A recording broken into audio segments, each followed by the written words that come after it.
want. And Saudi Arabia is a very good example of that. We were very dependent on Saudi Arabia in the Gulf War.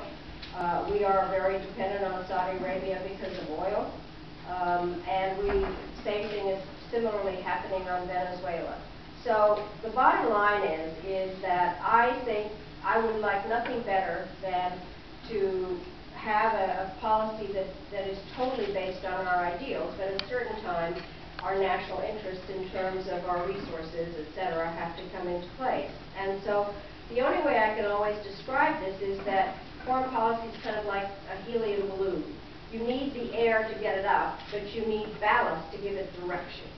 And so sometimes you have to have some component that says we have to have a relationship with X country. Now, the way that in my own head I dealt with this was that when I went to Saudi Arabia, actually I had first meeting I ever had, and there were whole questions actually as to whether a secretary, whether you could have a woman secretary of state.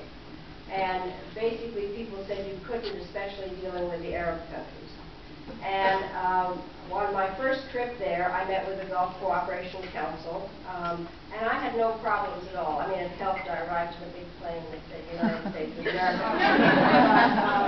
After we met, everybody, these several foreign ministers were very nice, and I said I thank them very much for their respect, and maybe they noticed that I was dressed differently from my predecessors, and that next time we talk about women's rights. And one of them said, I'd be very happy to do that, and just keep in mind that maybe Saudi Arabia will have a woman foreign minister in terms of their history long before the United States did.